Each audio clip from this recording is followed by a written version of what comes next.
Oke, hari ini tema kita adalah industry experience. Dan kali ini aku kembali mau memperkenalkan speaker-speaker kita hari ini, yaitu pertama ada Dimas. Dimas, boleh say hello nggak? Hai.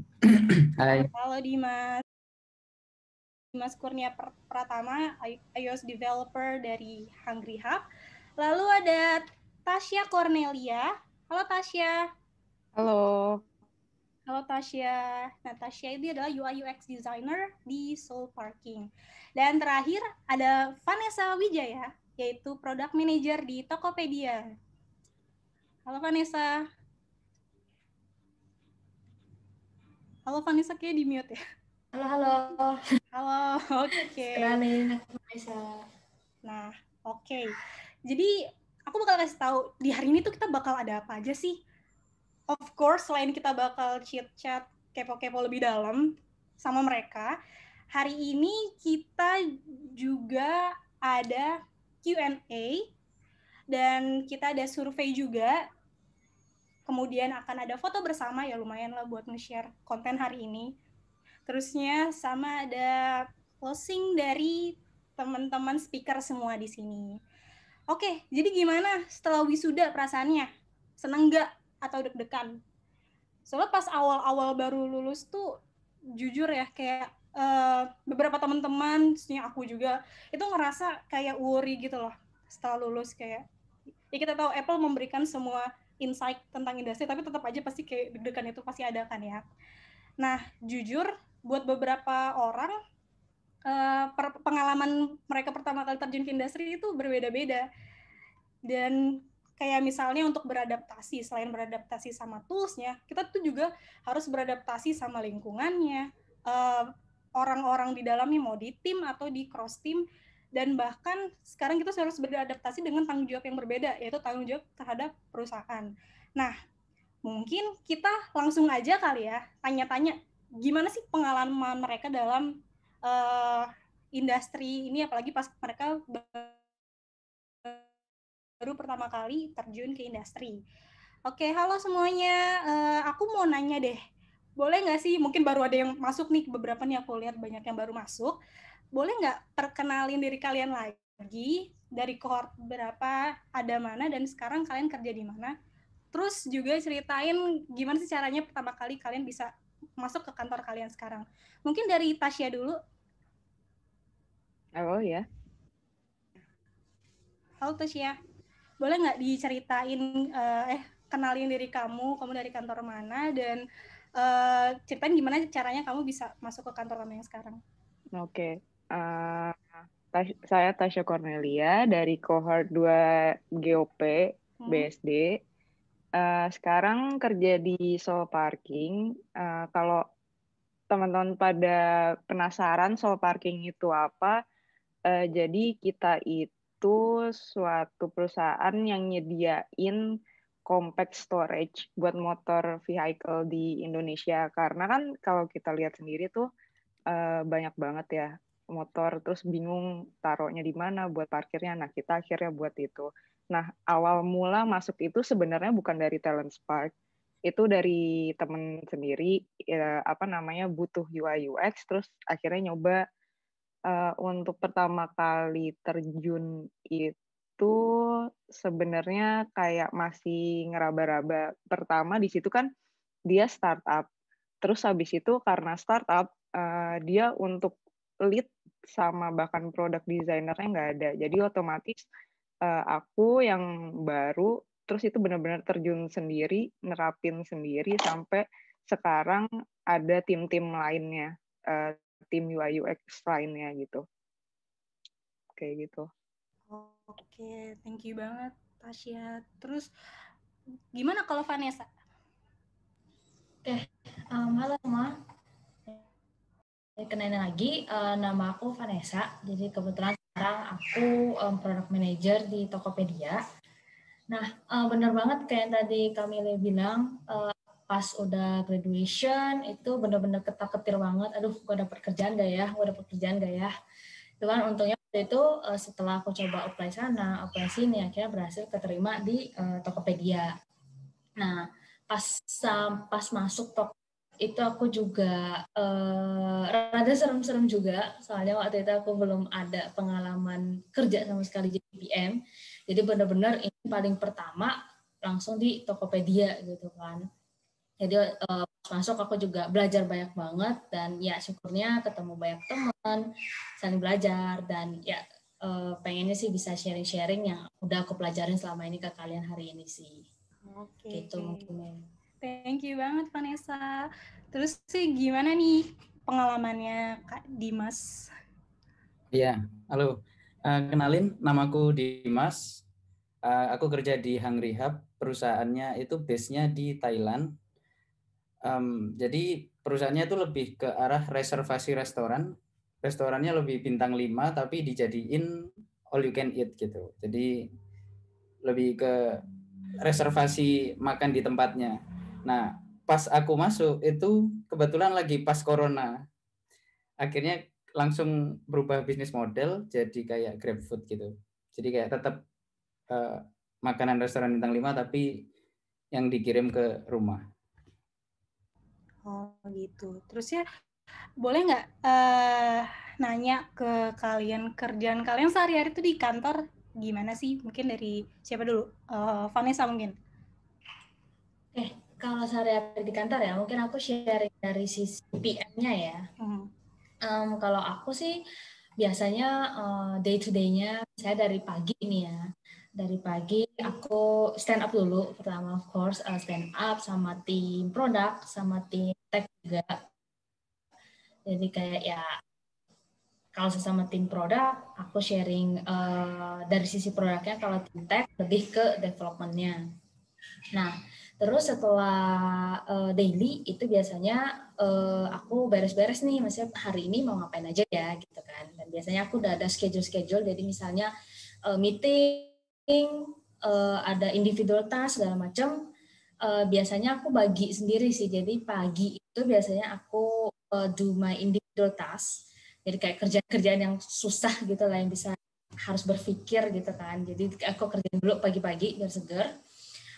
Setelahnya siang biasanya baru alignment sama tim lain. Jadi kayak misalnya meeting sama tim internal maupun eksternal gitu sih. Dan kalau ya kayak kalian tahu juga sebagai PM kan harus liaise ke tim desain, ke tim tech, dan juga tim lain yang memang pengen nge-request product improvement lah ke produk yang kita lagi pegang.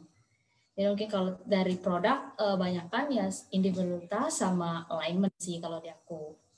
Oh gitu. Oke, tuh mungkin ada pas awal tuh Vanessa bilang tuh ada stand up meeting, itu benar-benar sama banget ya, kayak pas di Apple kan kita seringnya stand up meeting, dan ternyata pas di kantor juga kita selalu melakukan hal itu ya. Oh, gitu. Iya, apply. Okay. Terus gimana kalau Dimas sendiri pengalaman sehari-harinya kerjanya? Ya kurang lebih sama sih, juga ada kayak meeting, stand up meetingnya itu waktu pagi. Kemudian ya review kemarinnya kerjanya gimana, apa ada halangan. Kalau ada ya dijelasin ke tim kenapa gitu. Coba kita solve per divisi. Jadi kayak untuk iOS sendiri, untuk Android sendiri ada yang UI. Jadi kita meetingnya bisa-bisa. Oh gitu. Per problem, per masalah. Tapi sering kayak ada meeting gitu nggak sama tim yang dari Thailandnya gitu? Ada kayak daily atau weekly-nya? Sama product manager. Oh sama gitu. Managernya kita orang Jakarta. Jadi kita ya meeting sama bertiga. Leadernya, tim IT leadernya sama iOS sama product manager, biasanya bertiga. Oh, di Thailand sendiri ada iOS-nya nggak? Di Thailand nggak ada, lebih ke arah operation manager, lebih ke operasionalnya. Oh, oke. Thank you banget Dion sudah sharing. Terus gimana tuh kalau misalnya Tasya sendiri? Kalau dari Tasya, kurang lebih sama, ada one on one, ada daily meetingnya buat stand up pagi-pagi. Abis itu biasanya kalau udah semua pekerjaan kayak kelar gitu kan ada deadline, terus otomatis kadang nggak sampai deadline udah kelar gitu. Kita dikasih waktu juga buat research apa yang mau diimplement nanti ke sprint selanjutnya. apa yang mau diimprove lagi kayak gitu. Oh gitu. Terus ya kayak tools yang Tasya pakai sehari-hari gimana? Soalnya kayaknya setiap desainer kayak setiap kantor beda gitu ya. Iya. Sebenarnya kalau dari awal itu bebas kan. Awal kan tadinya mau pakai Sketch kan, karena kita di Apple pakai Sketch. Terus akhirnya ya udah coba aja pakai Adobe XD kayak gitu. Oh gitu, oke. Plus juga itu untuk kayak misalnya nunjukin desainnya ke PM dan ke coder, itu pakai si Adobe itu, nggak kayak Zeppelin atau... Zeppelin. Oh, Zeppelin. Kalau untuk ngoper ke mereka itu pakai Zeppelin. Oh gitu, oke deh. Kadang kita juga pakai Miro buat buat kolaboratif, biar komen-komen wireframe-nya ada yang kurang nggak, kayak gitu-gitu. Apa yang perlu ditambahin gitu. Oh iya, sip. Aku pernah dengar tuh yang Miro itu. Oke deh. Terus coba nanya ke Tasya lagi deh, kayak kalian kehidupan kerja selama pandemi ini gimana? Soalnya kan kita pas baru lulus kayak masih sempat merasakan kerja sebelum PSBB ya. Kayak gimana, agak berbeda nggak sih ketika setelah kita PSBB atau mungkin WFH gitu di kantor? Kalau jujur dari aku pribadi, dari awal masuk kerja itu sebenarnya full WFH kan. Dari awal, tapi semenjak ada kantor, udah ada bentuk fisiknya, jadi kegiatannya itu WFO-nya selalu dari Senin sampai Rabu, 2 harinya itu selalu WFH dari rumah, Kamis sampai Jumat, selalu kayak gitu. Kecuali kalau kita ada dinas ke Bandung, ke Jogja, kayak gitu. Oh gitu. Oke deh. Kalau Vanessa sendiri gimana? Kayaknya Dimas mungkin sama-sama aja ya, karena WFH. Enggak ya? Nanti Dimas boleh di-share. Oke. Vanessa sendiri gimana? Oke. Kalau aku sih lumayan berasa ya. Soalnya pas aku masuk Topet awal itu masih offline waktu itu. Jadi masih enak banget lah gitu kan. Kalau misalnya kita mau issue atau mau apa, aku tinggal tek ke meja engineer-nya, ini nih gitu kan. Iya benar. Ya, kenapa nih gini kan. Terus biasanya mereka langsung fix gitu. Nah, sama juga kalau kayak brainstorming gitu-gitu juga enak. Kita tinggal coret-coret di papan tulis, express our ideas and opinions, langsung lah. Terus tiba-tiba WFH jenjeng gitu, semuanya online, meeting, terus belum kayak ya kita pas meeting juga nungguin yang sama lain gitu kan, jadi kayak berasa interaksinya juga kurang gitu ya. Kita kadang biasanya kameranya off, kita nggak bisa lihat orang lain, ya udah kayak ngomong sendiri. Dan kalau aku pribadi sih ngerasa produktifnya mungkin agak berkurang ya. Terus gimana kalau Vanessa, perbedaan di akademi sama di kantor sekarang? Ya, kalau dari aku mungkin ada kebalikan sama Dimas ya. Jadi kayak misalnya mungkin pas akademi itu pressure-nya lebih kayak, oh ya udah kita get our apps di launch di App Store gitu kan. Nah, setelah kita jadi PM di dunia nyata, itu pressure-nya lebih kayak ke aplikasi kalian kalau emang udah di launch, apa yang mau kalian kejar gitu loh. Ada yang pakai nggak? Setelah kalian ada yang pakai, ya itu beneficial nggak bagi si perusahaannya sendiri gitu. Jadi kalau yang aku ngerasa pressure-nya bedanya di situ sih.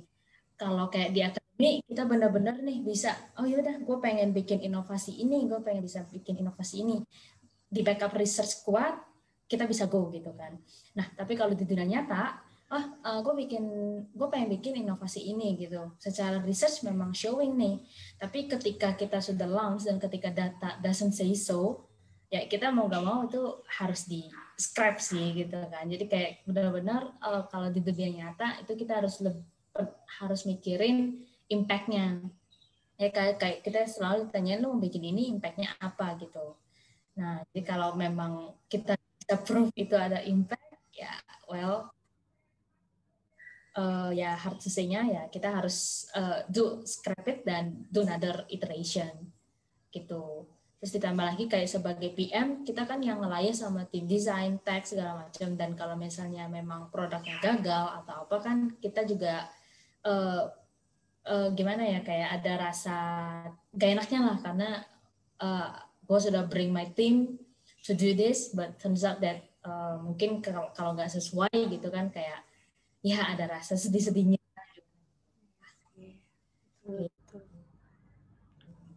Oke, terus kalau Tasya sendiri gimana? Kalau dari saya ada 2. Yang pertama mungkin kalau di akademi itu kita disediain berbagai macam high tech. Sedangkan kalau untuk di real life itu kayak ya udah, kadang perusahaan bisa provide, kadang enggak gitu kan. Yang keduanya kan kalau di di real life itu lebih menghadapkan kepada pressure dari gimana cara kita ngebuat si klien kita itu merasa mau ngegunain produk kita. Terus habis itu gimana cara kita nge-please mereka gitu loh. Buat nge-guide mereka, ayo download gitu. Ayo gunain, jangan habis download terus di-delete kayak gitu. Terus gimana caranya kita juga bisa nge-please bagian CEO dan lain-lain biar sejalan sama mereka kayak gitu. Karena jujur aja komunikasinya lebih dari cuma kita ke klien, tapi kita ke CEO, kita ke tempat-tempat lain kayak gitu kalau aku pribadi. Sedangkan kan kalau di akademi kita mikirnya kayak oke, kita user testing, kalau misalnya kita nggak berhasil ya udah kita bikin lagi, ayo. Kalau misalnya kita bingung, kita bisa di-guide sama mentor-mentor kita kayak gitu. Kayak gitu sih. Tapi kayak so far ilmu apa yang paling kepake dari apa yang diajarin sama akademi? Mungkin Tasya dulu lagi. Iya. Halo Tasya, mungkin boleh. Kalau dari sisi UI UX, ilmu apa yang paling kepake sebenarnya kalau dibilang kepake semuanya kepake. Apalagi aku kan maksudnya startup gitu ya. Jadi dari kita diajarin design thinking, gimana cara kita empathy user, terus define sebuah ideation-nya, terus kita buat prototyping, sampai kita gimana ngelakuin usability testing-nya, itu benar-benar kepake banget sih. Emang dari awal, kan kebetulan aku dari awal banget kayak gitu. Oh gitu. Kalau Vanessa sendiri gimana? Ya, kalau dari aku sih mungkin aku cerita dari hard skill-nya dulu kali ya. Kalau aku yang paling kepake secara hard skill itu research sih. Karena ternyata itu komplement banget sebagai produk gitu ya. Kayak produk, kenapa kita mau bikin sesuatu, biasanya kita selalu challenge. Kenapa kita mau bikin sesuatu gitu. Nah, dan itu yang aku ngerasa di akademi itu sangat diajarin sih. Kayak kita kan selalu challenge Gilbert gitu ya, kayak kenapa gitu loh, apa backupnya ya kalian mau bikin ini. Dan I think itu benar-benar ke-implement di aku sekarang ya, kayak ya at least how I think, jadi kayak my train of thought tuh udah dilatih ke situ gitu loh. Oh ya udah, kita sebelum ngerjain sesuatu kita harus tahu dulu why-nya kenapa. Jadi menurut aku pelajaran itu benar-benar berharga banget sih dari Apple waktu itu. Untungnya kita udah memang dilatih selama 9-10 bulan buat mikir kayak gitu. Dan yang kedua mungkin kalau secara soft skill, collaboration mungkin ya. Oke. Kayak di Apple kan kayak kalian tahu sendiri ya, background teman-teman kita kan beda semua tuh. Ada yang dari desain, ada yang dari bisnis, ada yang dari tech. Jadi kayak bahkan kayak umurnya beberapa juga itu beda banget kan. Kita di Apple juga dilatih buat collaboration dengan different background, dan thankfully setelah kita masuk ke dunia industri ternyata memang kayak gitu kan. Bahkan kayak aku fresh grad, pas masuk itu aku masih skripsi gitu, aku harus kerja sama orang yang udah berkeluarga atau orang yang udah di luar negeri selama belasan tahun, which kurang lebih sama gitu. Pas di Apple backgroundnya beda-beda, di sini juga beda-beda. Jadi untungnya dari situ juga benar-benar kelatih sih dari sisi collaboration kita juga gitu. Iya sih, berasa sih emang collaboration-nya gitu sih pas di kantor. Terus gimana kalau Dimas sendiri mungkin kayak Kalau aku sih setuju banget sama Vanessa. Itu lebih ke arah berpikir kritisnya kita itu lebih dilatih di Apple Academy selama 10 bulan itu. Kayak kenapa kita milih ini, kenapa kita memutuskan ini. Kayak setiap decision itu kita selalu dipertanyakan kenapa gitu, why-nya itu apa gitu. Ya di situ jadi setiap yang kita lakuin tuh nggak kayak useless gitu, kayak something yang nggak kepake tapi kita paksa kerjain gitu. Oke. Lebih kesananya sih. Sip. Oke. Thank you banget semuanya udah sharing soal apa sih yang terjadi di apa yang kalian alami selama di industri ini. Mungkin sekarang setelah aku sudah capek kepo dengan kalian, aku akan mempersilahkan teman-teman hadirin semua di sini untuk bertanya untuk di sesi Q&A. Jadi silahkan kalau kalian ada punya pertanyaan buat misalnya buat Vanessa, buat Dimas, Tasya, atau buat mereka bertiga secara langsung, silahkan komen di comment section ya, di chat room, chat box ini. Oke. Mungkin langsung aja kali ya. Ada nih pertanyaan pertama. Untuk Tasya. Pertanyaannya adalah, apakah efektif menggunakan multi-platform seperti Sketch dan Miro? Kalau dibilang efektif selama ini sih aku pakai itu ya selama setahun. Karena Sketch atau Adobe XD itu aku lebih nge-present buat mock-up sama buat pokoknya show mereka udah jadi, terus mereka jadiin pitch deck gitu. Tapi kalau Miro itu lebih buat kita discuss gitu. Jadi aku buat wireframe, terus mereka bisa komen apa aja yang perlu ditambahin atau apa aja yang nggak perlu gitu. Oh gitu, oke. Semoga udah ngejawab ya buat yang nanya tadi. Halo. Siapa tuh? Oke. Thank you banget Tasya. Terus nih ada pertanyaan nih buat kalian semua. Gimana cara kalian mengatasi skill dan experience gap di tempat kerja? Siapa yang mau jawab duluan mungkin? Mungkin Dimas mau jawab? Yang lain dulu coba. Yang lain dulu coba. Udah Vanessa deh. Experience gap ya. Jadi ini sebenarnya berasa banget sih di aku. Karena waktu itu pas aku masuk, kayak yang aku bilang tadi, aku masih skripsi kan. Jadi aku berasa banget pokoknya pas masuk tuh rada malu gitu ya. Kayaknya gue dikit-dikit nanya gitu. Cuma itu yang aku ngerasain sih, ya udah kalau emang kita experience gap ya kita show aja memang kalau kita itu pengen belajar gitu kan. Ya pasti wajar kita banyak nanya, tapi itu harus diimbangin juga dengan kita research sendiri. Jadi jangan cuman kayak kebiasaan kita pengennya kan disuapin gitu ya, kita tanya mungkin di akademik kita tanya mentor provide answer, kita tanya mentor provide answer gitu.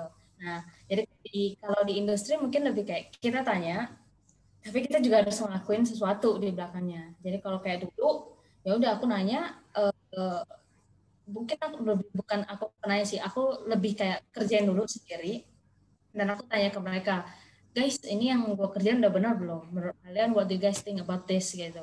Dan kalau memang ternyata nggak sesuai atau aku perbaiki lagi. Jadi kalau buat handle experience gap sendiri ya harus ada curiosity aku. Jadi kayak benar-benar cari tahu sendiri dan ya itu tanya boleh, tapi kita juga harus do our own research lah. Gitu. Oke, proaktif juga ya kita ya. Terus gimana Dim? Udah? Siap. Jadi kalau experience gap ya udah jelas ya, kan sebagai iOS developer yang masih junior. Iya, junior. Nah, sekalian jawab itu ada yang nanya. Ya. Nah, kurang lebih sih sama Vanessa, karena gimana ya, kita seberapa niatnya kita untuk berusaha untuk menyelesaikan tasknya kita ini gitu. Ya kan nggak mungkin masa kita tanya semua ini gimana. Nah, maka dari itu ya kita harus usaha dulu, kayak apa sih hasil dari research-nya kita, usahanya kita sampai sebatas mana. Jadi jangan sampai kita, jadi kamu tadi udah ngerjain apa gitu, terus kita kayak nggak tahu dan kayak nggak ada hasilnya sama sekali. Minimal ada insight baru yang kita dapatin gitu. Jadi yang penting kita ada usaha untuk mau belajar, untuk belajar hal baru. Oke deh. Terus kalau Tasya sendiri gimana? Kayak ngatasin skill and experience gap-nya itu? Kalau dari Tasya, sama sih sama Vanessa sama Dimas, buat research, karena kan jujur aja kalau di kantor itu kita harus lebih juga banyak berbaur sama orang lapangan ya, karena ada sangkut pautnya sama parkiran. Nah itu kita research orang lapangan juga aplikasinya mau kayak gimana, terus kita juga mesti interview mereka, terus abis itu kita mesti banyak cari tahu orang-orang finance juga. Pokoknya jadi aplikasinya kalau dari Tasya itu campur sama semuanya dan kayak benar-benar berkaitan gitu semua. Jadi harus ngertiin mereka juga. Itu sih yang mesti di research dari awal kayak gitu. Oh gitu ya. Sama orang lapangan juga sih itu kadang challenging juga itu dulu. Oke, terus ada next question lagi nih. Ada tambahan sih. Tambahan untuk kenapa? Boleh. Yang iOS Junior Developer tadi, tantangannya itu kita jangan sampai malu untuk tanya. Yang terutama ketika kita WFH, kita kerja dari rumah terus kita kerjanya online. Nah itu kalau kita malu nanya, nah itu bahaya banget tuh. Bahayanya gitu. Jadi kayak lebih baik kita berani untuk nanya. Kita nggak sih. Benar. Lagi masih baru juga ya, kayak wajar nggak sih, pasti mereka ekspektasinya untuk junior juga. Ya nggak mungkin langsung tiba-tiba sejago si hacking Swift juga gitu kan. Oke deh. Terus aku ada next question lagi untuk kalian. Nih, kan kalian tuh kan kerjanya ini kolaborasi kan ya, sama PM dan coder dan UI UX dan mungkin sama orang lapangan tadi segala macam. Terus ya kalian tuh suka ada kendala nggak sih buat kolaborasi sama mereka, atau mungkin tim misalnya kayak Vanessa untuk ngendalin tim coder, desainer dan segala macam, pokoknya kayak semacam kendala gitu. Mungkin siapa ada yang mau jawab dulu? Oke, Dimas mungkin mau jawab. Mungkin kalau kendala yang pernah itu tentang UI. Jadi kita waktu mau implement dari product manager, dari UI designer ke product manager, dari product manager kan ke kita. Nah itu ada yang kayak ini nggak masuk akal untuk diimplement gitu. Jadi ya ada yang ngusulin untuk revisi lagi ya. Cuma gitu aja sih. Karena UI designernya itu kita dari Thailand. Dan product manajernya itu di Jakarta. Jadi kita full ya online sih. Cuma yang tim IT-nya kita offline di kantor. Sorry, bulatnya. Yes, oke. Terus kayak Vanessa sendiri gimana nih? Biasanya ada cerita-cerita nih PM biasanya kayak pusing nih ngurusin antara coder sama developernya nih, sama UI UX-nya lah, apa gitu. Iya, itu ada sih. Jadi kalau kayak aku boleh cerita sedikit, beberapa developer kita kan memang ada di India ya sekarang itu. Nah, jadi kayak ya kita sprint planning sama mereka ya dengan online gitu kan. Nah, waktu itu yang kerasa itu sprint planning nih guys. Jadi kan kalian tahu ya sprint planning, kita komit kerjain ini, next sprint tuh kita udah sync up lagi kan tentang progresnya kayak gimana. Nah, waktu itu ceritanya tuh gini. Oh iya dah, guys, kita sprint planning, kita mau kerjain task ini ya. Oke, gitu. Kita sync up lagi nanti 2 minggu lagi buat catch up progresnya kayak gimana. Udah jalan tuh 2 minggu kan. Waktu itu jalan 2 minggu, kita ketemu lagi nih buat sprint planning. Ya, aku udah datang senang gitu ya. Oh, asik nih, udah bisa lihat progress nih gitu kan. Pas datang, Oke, guys, so how are the updates gitu kan, maksudnya jadi kalian sampai mana nih gitu. Nah, mereka bilang gini, oh Vanessa, sorry nih, kita belum sempat kerjain nih, soalnya kita masih ada priority lain dari track lain, bla bla bla bla bla bla. Nah, waktu itu aku di situ kayak, loh kenapa nih, apa yang terjadi nih? Kenapa setelah kita udah komit dalam sprint, tasnya nggak dikerjain? Nah, waktu itu aku rada-rada gimana gitu ya. Nah, waktu itu memang misalnya mungkin di kitanya ada miskom juga, dari mereka gak update ke aku, dari akunya juga mungkin waktu itu nggak follow up ke mereka. Jadi kayak ya muncullah permasalahan kayak gini. Nah, jadi waktu itu yang aku pelajarin, oh berarti kalau memang kita kerja bareng antar terutama tim luar dan timnya di luar negeri lagi gitu ya, kayak kita harus sering-sering communication itu harus benar-benar aktif gitu. Dari aku harus proaktif nanya dan mereka harus proaktif update juga. Jadi waktu itu aku bilang ke mereka, oh ya guys, buat kita ngehindari case kayak gini lagi, kita komit yuk. Setiap sprint yang kita udah komit, kerjanya itu harus diselesain gitu. Dan kalau memang nggak selesai, it's totally okay. But it will be great kalau kalian tuh juga update. Karena kan kita sebagai PM kan kita juga keep a timeline gitu kan. Dah ketika kita nggak update satu sama lain, ya timeline kita sama-sama mundur gitu. Nah, jadi yang aku tekanin mungkin di sini lebih ke communication-nya ya, jangan sampai kayak kejadian aku kayak gini, itu waste 2 minggu, which is lumayan kan guys, kayak 2 minggu itu udah bisa nyampe kemana gitu. Jadi mungkin ke communication-nya benar-benar harus clear sih, kayak ya ada dikit-dikit update aja to the rest of the team biar mereka semuanya aware, gitu sih. Challenging banget tuh communication tuh harus benar-benar ini banget PM tuh. Aku lihat kalau di gambar juga tuh ya. Oke, terus kalau Tasya sendiri? Kalau Tasya sih komunikasi, karena kan biasanya tuh kalau lagi enak kalau lagi WFO enak bisa langsung ngomong gitu ke sebelah atau ke tim lain. Tapi kalau lagi WFA itu kan otomatis kita sebagai UI UX ngandelin Zeppelin buat ngelempar ini kita kan, desain kita. Nah kadang tuh kita udah bilang ke tim develop atau PM-nya kayak udah ya, tapi pas lagi pas lagi sprint meeting atau enggak pas lagi meeting itu mereka bilang belum dapat desain dari tim UI UX-nya, kayak gitu sih, hal-hal kayak gitu. Gitu. Lebih ke komunikasi sebenarnya.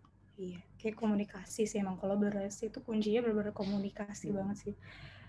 Oke, terus gini, nanya lagi nih, misal kalian semua ya, mungkin Tasya dulu boleh jawab. Untuk kerjaan kalian, metrik untuk mengukur keberhasilan kalian tuh gimana? Misal contohnya kalau ada di kantor yang untuk coder, metrik keberhasilannya ya kayak bisa rilis tepat waktu dan crash rate-nya tuh nggak sampai sekian persen gitu. Kalau untuk UI UX sendiri gimana kalau di kantor? Kalau secara UI UX ya mengukur keberhasilannya itu lebih ke ini, ke si user bisa pakai apps kita tanpa kebingungan gitu. Terus habis itu juga pihak dari kebetulan karena kepalanya juga beda, jadi yang CTO kepalanya beda sama yang CEO, jadi bawahannya kayak beda gitu. Kita juga harus nunggu approve dari si CEO-nya ini. Bahkan kadang yang aku bingung sendiri itu dari kita kan butuh color ratio gitu kan. Di kantor aku itu kayak kita nggak memperhatikan color ratio itu, yang penting kayak oke, CEO-nya oke sama warna itu, ya udah itu boleh rilis kayak gitu. Jadi kadang ya udahlah gitu. Oke. Untuk Dimas sendiri gimana tuh kayak untuk mengukur success rate-nya? Tadi udah disebutin tuh. Sama juga ya. Crash rate, terus ya penyelesaian tasnya, bug fixingnya tiap hari kan ya itu sih kurang lebih. Oh gitu. Terus itu dimonitor setiap kapan tuh biasanya? Setiap stand up meeting. Oh, setiap stand up meeting ya. Oke. Kalau Vanessa gimana? Vanessa? Kalau aku kurang lebih sama sih, pastinya deadline. Jadi kita tepat waktu apa enggak. Sama mungkin setelah di user, produk kita kepake apa enggak sih. Jadi kalau kayak usage, biasanya kalau bisa diukur secara usage-nya atau kliknya. Kayak klik si user tuh banyak apa enggak, dan sampai akhirnya ya kalau Tokopedia mungkin akhirnya ngehasilin order apa enggak. Gitu sih. Oh, gitu. Oke, terus thank you banget nih udah sharing soal tadi yang success rate-nya kalian itu gimana. Terus aku mau nanya lagi, gimana sih, sebentar ya. Oh oke, nih, ini menarik. Kita kan di Apple tuh kan, ada yang nanya nih, kita kan di Apple pokoknya kan HIG banget nih, Human Interface Guideline banget nih. So kalau di perusahaan kalian sendiri tetap memperhatikan itu apa enggak? Mungkin dari Dimas deh. Jadi kalau dari perusahaanku sih enggak ya. Oh. Ya karena orang yang desain itu dia desainin terus ya dia desain dia comot-comot dari aplikasi lain, dari website gitu. Jadi kalau Angry Hub ini lebih fokusnya ke website lebih tepatnya. Fokus usernya lebih ke website memang. Jadi kita untuk hik-nya memang kurang. Oh gitu ya. Oke. Kalau Tasya sendiri gimana nih sebagai desainer? HIG banget nggak tuh di kantor? Kalau untuk di kantor aku kebetulan karena sekarang lebih ke Android, jadi nggak ini sih belum implement HIG. Oh gitu. Karena baru Android sama website, jadi pakainya mungkin material.io. Oh gitu, oke. Gimana Vanessa? Terusnya kalau di Tokped HIG banget juga nggak? Atau ya kadang melenceng dikit tapi ya. Iya, kalau di Topet sih mungkin karena aku di PM ya, di Topet lebih banyak tuh dari tim desain sama tim developernya sendiri yang langsung nge-implement HIG. Soalnya biasa ya kalau aku rada gatel-gatel dikit ngelihat desain yang nggak sesuai HIG gitu ya, yang paling aku kasih input aja sih. Soalnya mau dibalikin ke mereka lagi nanti implementasinya kayak gimana gitu. Oh gitu. Oke. Terus ini ada yang kepo nih sama Vanessa. Kan di Tokped tuh kita tahu persaingannya tuh ketat banget buat masuknya. Terusnya menurut kamu apa yang membuat kamu tuh kira-kira tuh bisa di-hire oleh Tokopedia? Aduh, itu mungkin kalau aku boleh sharing, kalau menurut aku waktu itu considering waktu itu pas aku apply Topet, aku tuh belum ada background PM juga tuh waktu itu, bahkan pengalaman kerja belum ada gitu kan, bener-bener aku pamerin yang di Apple aja gitu. Cuma benar-benar aku pamerin portofolio Apple. Kebetulan waktu itu apps aku memang ada 2 yang di App Store. Jadi ya udah pas interview proses aku cerita aja proses pembikinan pembuatan aplikasi itu pas waktu itu kita dulu. Jadi aku benar-benar ceritain kita benar-benar ngelakuin research. Waktu itu aku bikin aplikasi buat anak kanker, aku benar-benar datang ke yayasan kankernya, aku benar-benar interview ke mereka semua gitu. Jadi mungkin kalau tips aku buat nge-show itu ke perusahaan meskipun kita pengalaman kerja, ya pertama yang penting itu menurut aku entusiasme. Jadi kayak kita show our recruiter tuh benar-benar kita interest in the job gitu, kayak benar-benar gue pengen bantu perusahaan lu gitu loh, dan dengan yang gue bisa. Jadi kayak benar-benar entusias dan kita show aja ya sesuai dengan produk sesuai dengan job description-nya harusnya kita ngapain. Jadi waktu itu kayak misalnya PM ya aku jelasin aja, aku research, aku lead the team buat kita go through ke rilis App Store bersama-sama, dan setelah rilis App Store ya kita monitor lagi ini ada yang pakai apa enggak, ini yang download dari mana, ada yang report crash apa enggak, segala macam. Jadi mungkin lebih kayak ya kita show enthusiasm dan what we can do gitu loh, meskipun kita belum ada pengalaman sama sekali gitu. Oke, thank you. Terus untuk Dimas dan Tasya, misalnya kayak ada tips dan trik nggak sih buat ya yang kalian lakukan pas sampai bisa masuk ke kantor sekarang? Apa ada portofolio kah atau gimana gitu? Mungkin Dimas dulu bisa sharing tips dan triknya.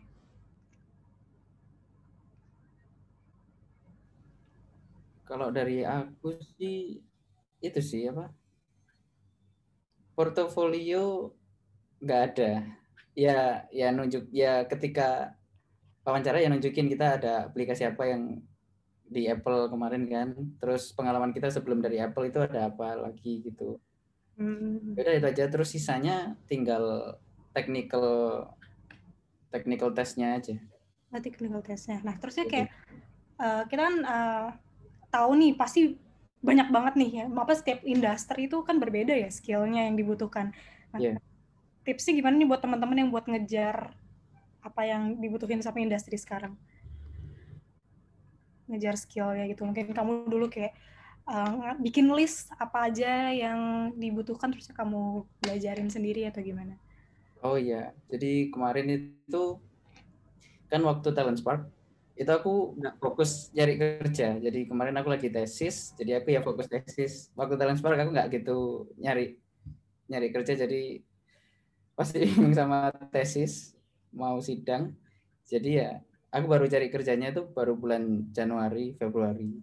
Nah sambil cari kerja, aku fokus naikin skill iOS-nya dengan cara beli Udemy, beli course dan lain-lain gitu. Oh gitu. Oke.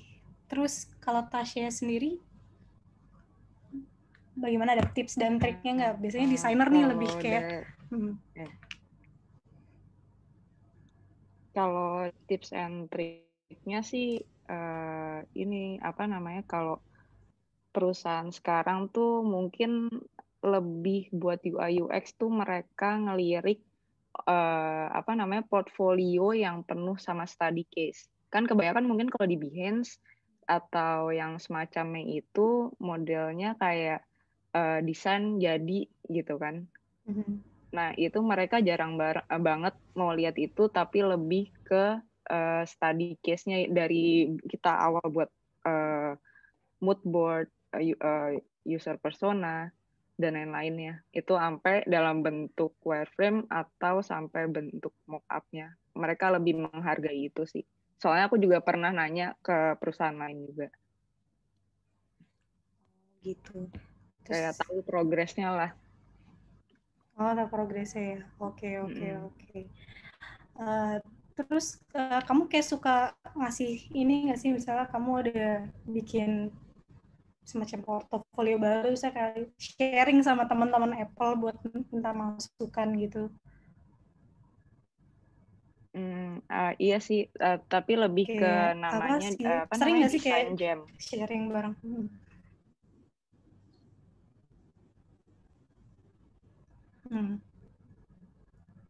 Oh gitu, design jam. Ya, oke. Thank you Tasya udah sharing. Terus ada lagi nih pertanyaannya nih. Biasa nih untuk iOS Dev nih yang bikin deg-degan nih biasanya Dim. Kalau technical test itu biasanya gimana sih? Apakah algoritma tes via HackerRank atau live code simple iOS komponen atau bahkan mungkin live di whiteboard? Wah, ya itu balik lagi ke perusahaannya masing-masing ya. Nah, kalau yang di Hungry Hub ini kemarin sih tolong buatin apps kayak gini gitu. Terus disuruh kumpulin 1 bulan ke depan gitu. Kalau di Hungry Hub, kalau di perusahaan lain ya waktu apply beda-beda, ada yang dia mau interview dulu, kemudian setelah interview baru tes logik. Kadang ada yang kayak logiknya lebih ke general, ada yang kayak gitu juga. Ya setiap perusahaan beda untuk jawabannya. Iya sih, setiap perusahaan beda ya. Tapi misalnya kayak kalau menurut kamu sendiri tuh kayak technical test tuh pengaruh banget nggak sih buat rekrutan? Terusnya kayak ya itu penting banget nggak sih menurut kamu? Mungkin misal kamu bayangin sendiri, kamu kan udah kerja nih di Hungry Hub, misal kamu mau rekrut, menurut kamu itu penting apa enggak? setengah iya, setengah enggak. Karena balik lagi, kalau memang orangnya belum bisa kan kita kasih kesempatan dia untuk mau belajar atau enggaknya, itu lebih ke sananya sih. Jadi kalau misalkan dia memang pintar tapi nggak mau belajar lagi kan agak sulit ketika challenge untuk dirinya sendiri, bisa berkembang atau enggaknya di perusahaan itu. Oh gitu. Terusnya jadi emang banyak ya tergantung perusahaannya ya. Ada yang mereka tuh rekrut tuh pakai logical test gitu, yang kayak keren. Sama ada yang kayak project apps gitu ya. Itu tuh benar-benar tergantung sama perusahaannya sendiri. Oke deh. Terus ada pertanyaan lagi nih. Oke. Sebentar. Ini lagi ramai. Oke. Sorry. Coba kita lihat lagi pertanyaannya. Kalau itu berpengaruh atau enggak perekrutan, itu balik lagi ke perusahaan, tetap sama kayak tadi. Kadang ada yang kayak, udah pokoknya ada standar minimal, kamu bisa menyelesaikan ini dengan nilai sekian, ya udah kamu masuk di list 10 besarnya kita atau gimana gitu. Oh gitu, oke. Pokoknya ada minimal itunya lah, minimal nilainya tadi. Nggak parah-parah banget, itu nggak gitu pengaruh sih. Oke. Ini untuk Dimas dan Tasya, apakah kantor kalian mengadopsi desain sistem? Boleh diceritakan pengalamannya sedikit kah? Desain sistem ini UI UX atau? Tanya untuk Dimas dan Tasya. Coba mungkin Tasya. Kalau untuk di kantor sih desain sistem ya sebenarnya dibilang diimplement untuk sekarang sih enggak. Ini aja sekarang kayaknya baru proses buat pembuatan desain sistemnya sih. Soalnya di awal itu belum ada sama sekali desain sistemnya, dia belum ada guideline-nya juga kayak gitu. Jadi sekarang aku juga lagi research buat guideline-nya kantor aku. Jadi modelnya mungkin nggak sebagus Gojek punya si Aspalt itu, tapi modelnya kayak gitu. Oh gitu. Oke. Gimana Dim? Karena aku nggak tahu, kayaknya enggak. Oke, gitu ya. Ini tuh, sorry nih, ternyata tadi ada yang kepo. Sebenarnya Vanessa tuh dulu sekolahnya bidang apa sih? Oke. Aku dulu S1-nya itu sistem informasi. Jadi memang udah ada sedikit ya ke bisnisnya ada, sistem informasi itu, ke teknikalnya juga ada. Jadi emang kebetulan sempat belajar ya ngoding-ngoding dikit lah, ditambah di Apple juga. Oke deh semua, aduh banyak banget ya Q&A-nya, tapi waktunya benar-benar sorry banget terbatas. Kayak aku pengen banget sih nanti kapan mungkin kita ada sesi lagi ngobrol-ngobrol sama mereka. Mungkin kalau berkenan Dimas, Tasya atau Vanessa bisa kasih tahu link kalian buat para alumni ini bisa nge-reach kalian buat ngobrol-ngobrol lebih lanjut lagi. Ya jadi gitulah guys, kehidupan mereka tuh di industri itu benar-benar menarik banget ya. Mungkin bisa menjawab apa yang selama ini kalian belum tahu sama sekali. Mungkin kayak ternyata tools yang dipakai Tasya itu berbeda sama yang di akademi. Terus ya gimana kolaborasi Vanessa sama Dimas yang harus ada international collaboration gitu.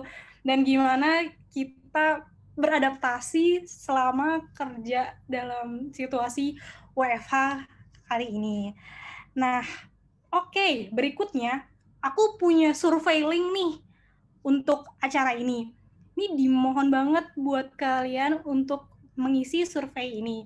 Karena pendapat kalian tuh benar-benar berarti banget buat kedepannya untuk acara alumni semacam ini. Dan kami tuh pengen gimana caranya buat memberikan sebuah acara yang sesuai dengan kebutuhan dan antusiasme kalian. Jadi aku kasih waktu untuk isi survei dulu ya.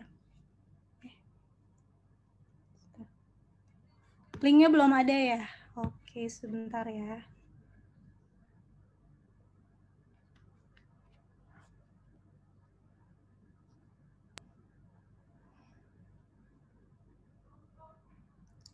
Tunggu ya guys, linknya belum muncul. Nah ini dia, silahkan diisi surveinya. Sip, udah masuk nih jawabannya. Thank you banget buat teman-teman yang udah ngisi survei. Aku harap apa yang kalian suarakan bisa kami implementasikan dan membuat acara alumni ini lebih baik lagi ke depannya. Nah, sebelum ini kita foto dulu yuk bersama-sama. Boleh nggak on cam dulu buat kalian? Lumayan lah buat ada konten hari ini kan, siapa tahu hari Minggu kalian nggak ngapa-ngapain.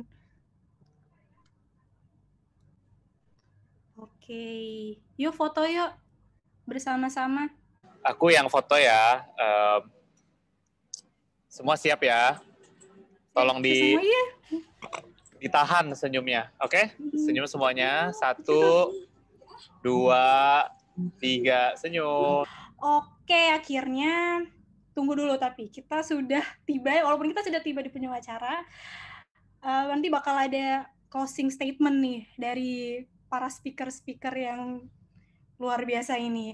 Jadi pokoknya hari ini benar-benar seru banget pembahasannya. Kalian juga questionnya cukup menarik banget sampai aku kayak, andai waktunya tuh lebih lama lagi, aku tuh bisa lebih kepo lebih dalam gitu sama si Dimas, Tasya, dan Vanessa. Jadi thank you banget atas antusiasmenya hari ini. Semoga apa yang disampaikan sama mereka tuh dapat membantu kalian untuk lebih siap lagi untuk masuk ke dalam industri. Jadi oke, tadi kan aku bilang nih bakal ada closing statement dari 3 orang tadi. Jadi sebelum aku menutup acara, bolehkah kalian bertiga memberikan closing statement? Mungkin dari Vanessa dulu. Mungkin ada motivasi atau tips atau apa lagi.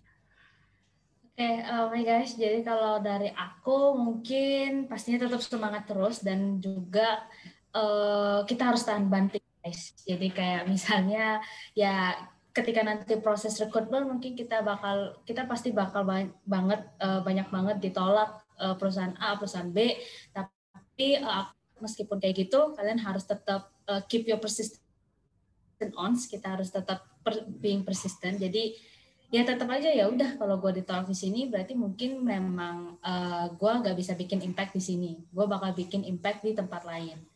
Jadi mungkin saran dari aku tetap semangat aja dan ya keep being persistent gitu. Oke, thank you. Terus gimana Tasya? Kalau dari Tasya, jangan pernah takut salah. Karena dengan salah itu kayak kita bakalan improve diri kita, apalagi desain. Jangan pernah capek buat baca, karena itu penting banget. Jangan pernah capek buat latihan, buat cari feedback, karena percaya, misal buat sekarang nih, 1 bulan tuh kita, nanti 5 bulan kemudian kalian bisa compare yang bulan sekarang sama 5 bulan kemudian, itu pasti bakalan beda jauh banget. Pokoknya jangan pernah capek. Oke, mantap sekali. Terus gimana nih, Dimas? Kata pamungkas terakhirnya. Waduh, pamungkas. Aku kasih tips aja sih untuk yang junior developer yang belum punya pengalaman kerja. Cari perusahaan yang punya senior developer atau minimal iOS developer juga lah, sama-sama. Jadi minimal nanti ketika kesulitan bisa diskusi, karena kalau baru iOS developer yang pertama aja itu nanti mau diskusinya sulit, ke siapa itu nanti bingung. Itu sih. Terus tetap lakuin, kalau kalian passion di coding tetap di coding aja. Sip, gila mantap tuh. Tapi kalau ada yang mau nekat mau jadi kayak single fighter di kantor, ayo. Waduh, tidak apa-apa. Nggak apa-apa, silakan, nggak apa-apa. Kita mungkin malah banyak lagi yang bisa dipelajari di situ, karena satu-satunya biar banyak. Mantap. Darah. Oke, mantap banget semua kata-kata pamungkas terakhirnya sebelum say bye-bye untuk semuanya. Jadi akhir kata, thank you banyak sekali lagi untuk teman-teman yang udah meluangkan waktu untuk join di acara ini. Tahu banget hari Minggu tuh hari istirahat, tapi gila kalian masih mau menyempatkan waktu untuk mendengarkan semua yang di-sharing sama teman-teman di sini. Oke, pokoknya tetap keep in touch ya kita di Discord. Jadi ini bukan pertemuan terakhir kita, semoga kita masih bisa ngobrol-ngobrol banyak di Discord. Dan Ya mungkin kalian bisa add link in speaker ini. Dan pokoknya best of luck buat karir kalian di kedepannya, atau mau yang lanjutin apps-nya, semoga lancar buat dapat investment, buat masuk akselerator dan segalanya. Oke, thank you banget semuanya. Stay hungry, stay fully. See you di lain waktu. Bye-bye.